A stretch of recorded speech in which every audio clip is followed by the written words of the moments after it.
Sara Duterte, nagpasalamat daw sa Diyos. Yeah? Sara Duterte, nagpasalamat daw sa Diyos. Na archive daw ang impeachment niya sa Senado. Sabi ni Amy. Ito mga kababayan, syempre bago tayo mag-play dito, edi maghanap tayo ng ebidensya kasi mahirap naman na, 'di ba? Mag-vlog ka, magsalita ka, wala kang evidence. Hindi naman tayo DDS eh. Hindi ah. So ito mga kababayan, Pilipinas Today. Amy at Sara.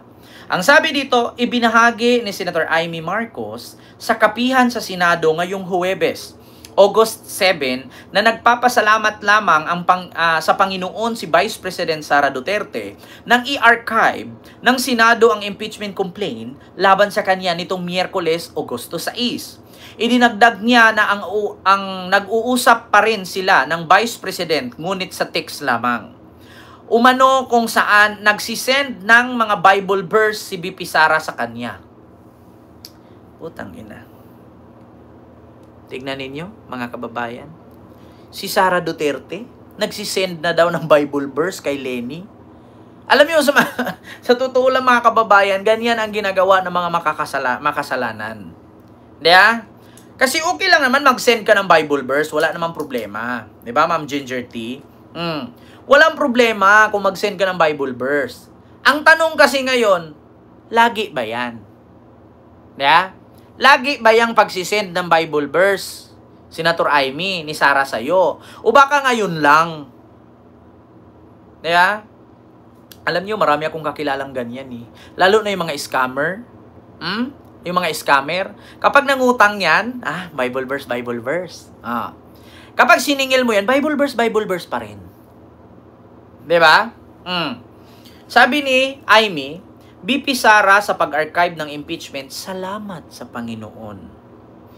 Basta salamat sa Panginoon, yun lang, saad ni Amy, patungkol sa naging reaksyon ni Vice President Sara Duterte sa pag-archive ng impeachment complaint laban sa kanya. Basahin natin ang comment mga kababayan. Ginawa niyong teleserye ang Senado, parang abangan ang susunod na kabanata, sabi ni John Erwin.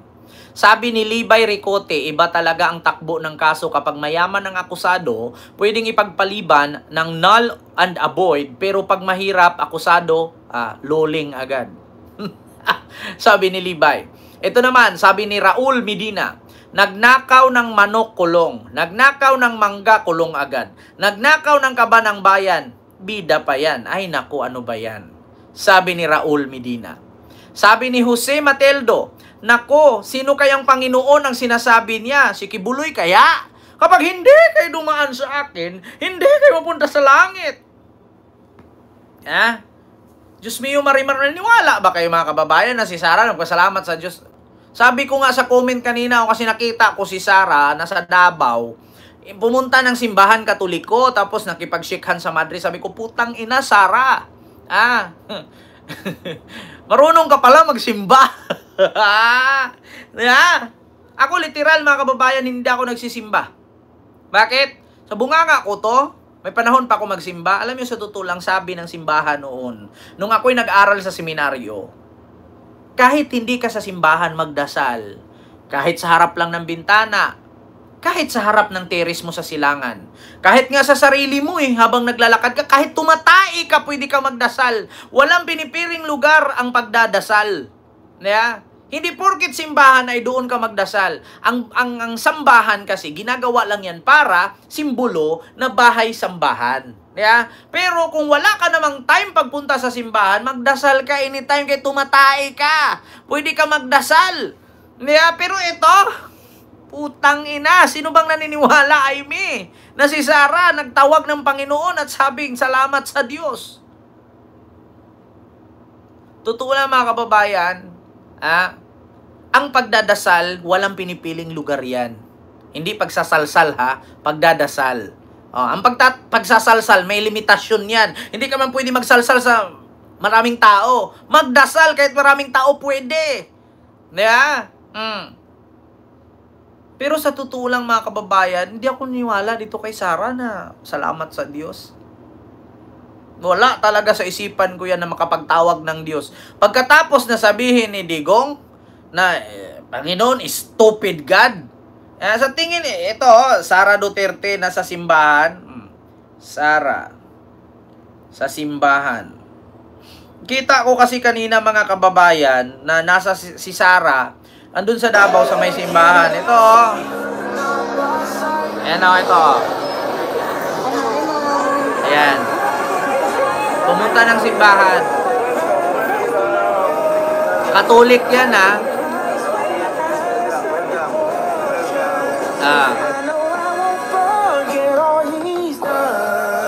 Tanong ko lang, Sarah. Sino pang maniniwala sa mga pautot niyong ganyan? Sino pang maniniwala sa mga pautot mong yan? Hindi po nakakalimutan ng taong bayan kung paano babuyin ng tatay mo ang Katoliko. Hindi po makakalimutan ng taong bayan kung paano sabihin ni Digong na stupid ang Santo Papa at paano daw nangyari na ipinako sa krus bumangon pa.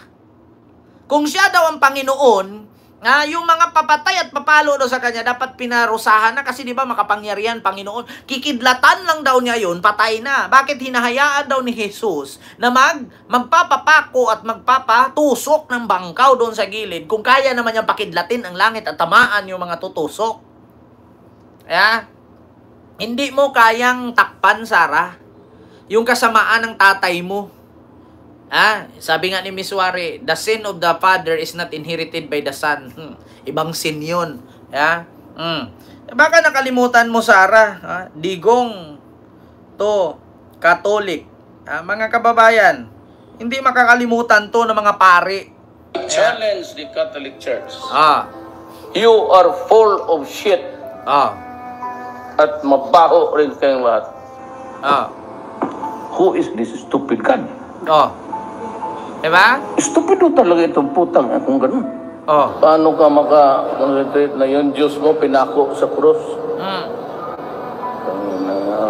Nakakawala ng bilib. Ako ang Diyos tapos ipako mo ako? Putang ina. Sabi na sirado na ang sino dadating? Si Pope. Gusto ko tawagan na. Pope, putang ina ka, umuwi ka na. Diba?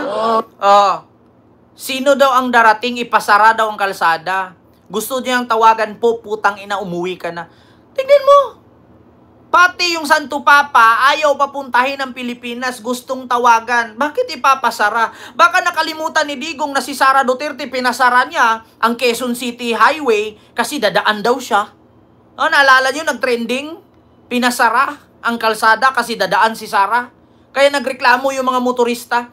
Bakit ipapasara? Bakit ipapahinto? Dadaan lang naman siya. Sino ba siya? Di ba? Naalala ninyo? Tapos ito, tatawagan niya, putang ina daw. Tawagan niya si Pope Francis. Huwag daw papuntahin. Bakit isara ang kalsada? Di ba?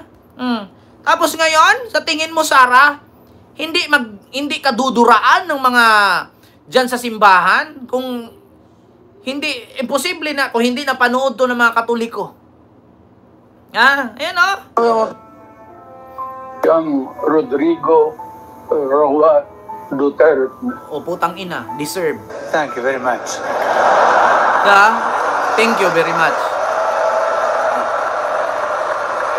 Challenge the Catholic Church. Ma'am Brinda, Miguel shout You out. are full of shit. Tawagan daw niya si Pope Francis kasi bakit ipasara ang kalsada? Sabi niya, putang ina ka, umuwi ka na.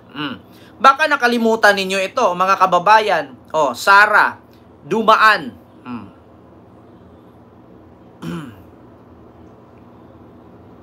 Baka nakalimutan ito. Kalsada sa QC. Ang daming nagreklamong motorista. Si VP Sara, tatawid. Kaya tumigil muna tayo. For trending news, follow Trending Express. Panoorin nyo yan, Noong ika-5 ng October, sinarado ang kalsada ng Commonwealth dahil umano'y dadaan ang Vice Presidente Sara Duterte. Anong sunod? Wait lang nga mga kababayan. Hiniling ni Vice President Sara Duterte na maimbestigahan ang isang viral video kung saan nabanggit siya bilang dahilan ng pagsasara ng Commonwealth Avenue. Itinanggi niya ring dumaan siya roon kaya umaksyon na ang Quezon City Police. Anong itinangging dumaan siya doon? Sabi mismo ng traffic enforcer, stop muna kasi dadaan si Vice President Sara. Lucy. Tutok si Ian Cruz. Sa video na ito na kumalat online kahapon, nakaharang sa westbound lane ng Commonwealth Avenue ang mobile car ng QCPD. Ano po reason? Sino po ito? Sino? BP Sara yan ha, sabi ng pulis. So sinara niyo yung Commonwealth para dumaan si BP Sara? Dadaan lang po, cross lang po. Bakit? Wow. Wow. Cross lang po siya, saglit lang po. Kukross si BP Sara, sinara niyo yung Commonwealth. Ang lalaking kausap ng pulis, sinabi ba ang nakuhang impormasyon sa mga nakahintong motorista? Si BP Sara, tatawid, kaya tumigil muna tayo.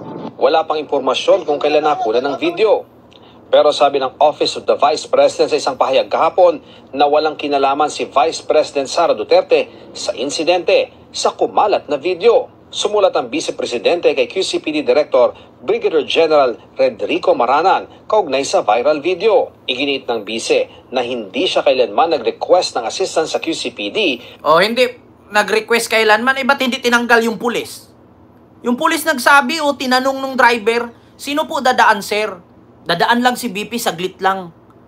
Di ba? Di ba? Pinasara yung kalsada. Tapos si Pope Francis, tatawagan daw ni Digong, putang ina ka, umuwi ka na, ba't mo isara yung kalsada? Di ba? Ganyan ka Para demonyo. hihinto ang trapiko sa mga Commonwealth kababayan si Avenue. Digong. Kawawa. Itong Katoliko na ito will disappear in almost 25 years. Wala na. Challenge the Alam mo ba kung ilang asanto ng Katoliko? 35,000. All these. Sa Italy, marami sila. Ang Pilipino, mayroon rin. Magdasal ka na sa isang Diyos, magdasal ka ba rito sa mga santong Diba? Santong putang ina. Pati isa lang ang Diyos. There's only one God. Sino? Si Kibuloy? You cannot divide God into three. That's silly. I never said I never had God. Sabi ko, tribyuhin ninyo. Your God is not my God. Butang ina mo. Your God. Sinungaling ka, sabi mo, your God is a stupid God. Tapos iibahin niya yung statement. Ganyan sila, mga kababayan. Ganito ang sakit ni mga Duterte. Magsasalita ngayon, pag napuna ng media, babaliktarin nila. Wala akong sinabing ganyan, wala akong sinabing ganon. Kakasabi lang, no joke, no joke. Ay, walang ganon, ma'am. Joke lang yon, di ba? Yung isa naghamon. Nung kumasa yung hinamon, hindi ko sinabi na susuntukin kita. Ang sabi ko, kapag tayo magsuntukan, masuntok talaga kita, tanga. Yeah? Ganyan ang sakit nila. Di ba, mga kababayan? Maghamon. Pag kumasa yung hinamon, sabihin walang sinabi. Nagbanta. Nung tinanong ng reporter, ang sabi wala. Pugutan ng leeg daw si BBM, cutting his head. Tapos, kunin daw yung katawan ng tatay, itapon sa West Philippine Sea. Nung in-interview, pagkabukas, wala daw siyang sinabing ganun. Joke lang daw. Tangina talaga, Tapos ito, wala daw siyang sinabing stupid God. Tapos ngayon sabi niya, your God is not my God. Yeah? Like father, like son, like daughter, whatever. Yeah? Ito yung mga tinatawag na stupid at ridiculous. Yeah? Kita ninyo, mga kababayan? Kaya mahirap. At totoo lang, mahirap yung mga ganitong ugali ng tao. Yung paiba-iba. Kakasabi lang na meron tayong presidenteng bangag noon, bangag ngayon si Bongbong Marcos ang presidente natin. Sabing ganon. Tapos nung in-interview, wala kong sinabing adik. Wala kong sinabing adik ang presidente natin. Kasi sa edad kong to, baka ipapatay ako ni Marcos. Ganyan sila kasinungaling. Mga kababayan. Tapos ngayon sasabihin si Sara, nagpasalamat sa Panginoon nung na-archive. Sino Panginoon niya? Si Kibuloy? Wala na, yung Panginoon mo wala sa langit, nasa kulungan. Yeah? Hindi kayo dumaan sa akin, hindi kayo punta sa langit. Bakit siya nasa kulungan? Diba? Ayan. So yun lang ha mga kababayan. Yung ating live ngayon, hindi ko masyadong habaan. Ha?